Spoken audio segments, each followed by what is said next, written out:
بسم الله الرحمن الرحيم الحمد لله رب العالمين وأفضل الصلاة وأتم التسليم على سيدنا محمد وعلى آله وأصحابه أجمعين أما بعد. Respected brothers and sisters, welcome to another episode featuring the concise, comprehensive speech of the Prophet sallallahu ta'ala alayhi wasallam. As mentioned by the famous hadith scholar Imam Abu Dawud rahmatullahi alayhi, he mentioned 4 ahadith, and we've already discussed one, which is the hadith of intention.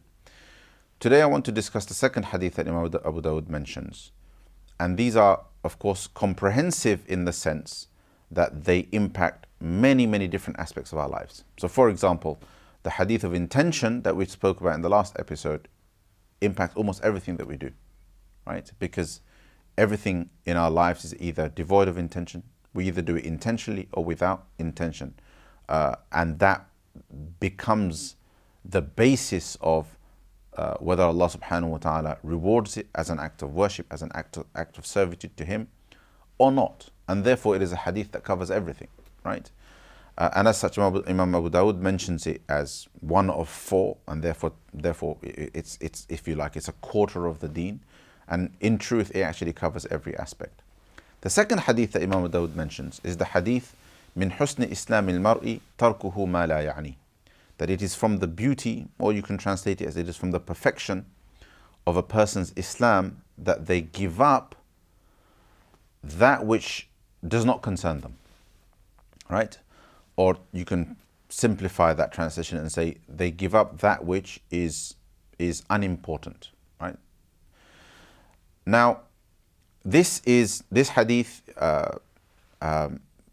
many of the ulama have said, Ibn al-Qayyim rahmatullahi alayhi said that the Prophet sallallahu alayhi wasallam in this hadith has summarized or everything to do with piety in just a few words, right? So why is this such a powerful hadith? Why is it such a profound example of the concise and comprehensive speech of the Prophet alayhi salatu wasalam? When it comes to this question of abandoning things that are unimportant, it's a question of many, many different things. It's about removing distractions, right? It's about becoming more productive, both for the sake of one's akhirah, which is our ultimate goal, but also for the sake of one's dunya. The more a person engages in things that are unimportant, meaning things that are of no concern. Okay, of no concern in what sense? Let's say that it's of no concern to the akhirah, it's of no concern to the dunya, meaning it's something that's completely wasteful, completely meaningless, completely purposeless. The more a person engages in that, the less productive they are, right? The less efficient they are, if you want to think of it in a work sense, right? In terms of one's profession, the less productive they are. And therefore, their ability to succeed in what they do, whether it's a project in the dunya, it's their business, whether it's their job, becomes much, much more difficult because they engage in what we could call la ya'ni, things that are unimportant, things that are disconnected from their goal, from their objective.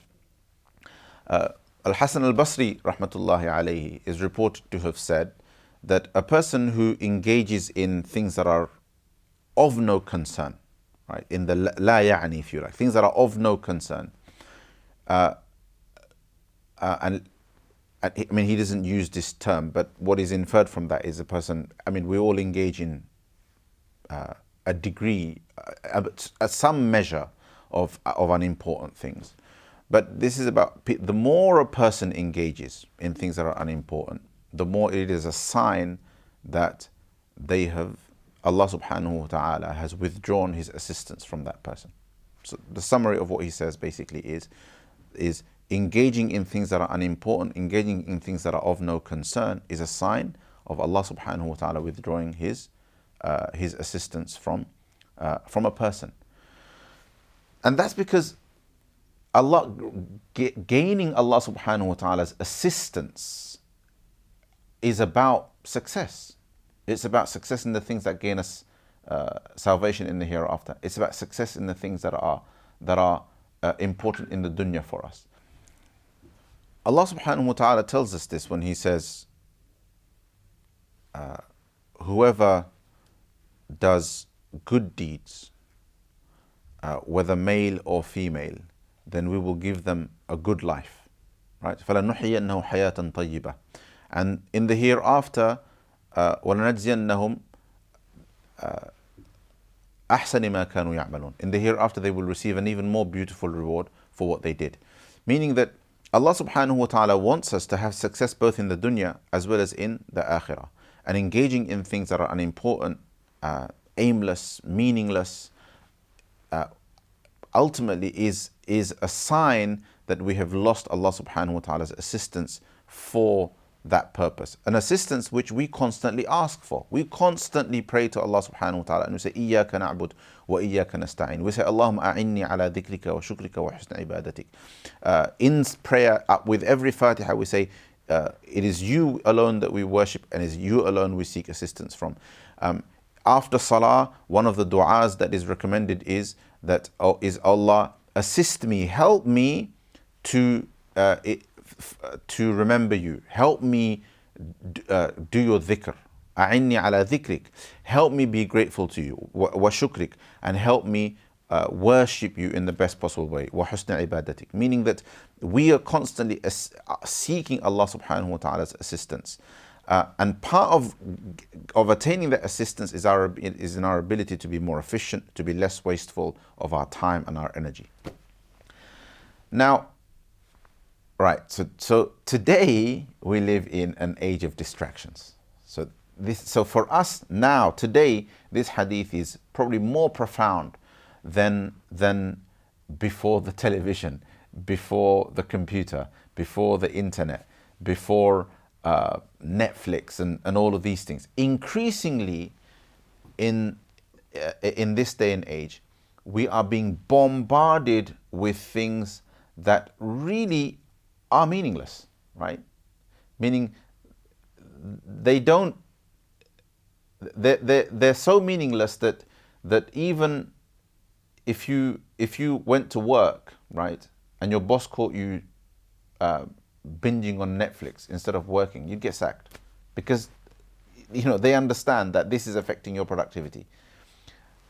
If you went to work and you were spending all of your time on social media, right, following Facebook or something like that, or tweeting, or on WhatsApp or something, then you probably get the sack, because you're not being efficient. You're not doing what you're meant to do. Well, the same is true when it comes to our akhirah, right? If we're spending hours and hours and hours on these kinds of things, on computer games, for example, then those hours are lost to ibadah. They're lost to family time. They're lost to salah, to tilawah, to the dhikr of Allah subhanahu wa ta'ala. They're lost to joining family ties, right? I mean, is it any wonder that because we're constantly engaged in more things that are meaningless, people have no time for family. People don't have time for their parents. People don't have time for their children. People don't have time. People are giving more attention to their phones than they are to their children. So the children are wondering, well, is that device more important, right, than I am? And is it any wonder then that when the children grow up, so the next generation of children, they're going to be giving those devices more importance as well, and more attention, even more so than the previous generation, because they've grown up seeing that actually those things were more important. Those devices, social media, internet, watching stuff on videos that are shared on Facebook and so on was more important to my parents than I was, right? So they've already been it's already ingrained in their minds that this is actually something of substance and importance, when in fact it's completely meaningless.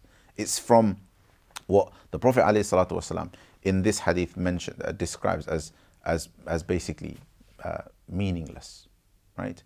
So it's important that we as Muslims, for the sake of our productivity for both the dunya and our productivity for the akhirah, that we heed this hadith of the Prophet sallallahu ta'ala alayhi wa sallam, and we understand that becoming productive and becoming efficient isn't just about functioning better, being better with our time management and so on and so forth, but it's actually about the perfection of our Islam.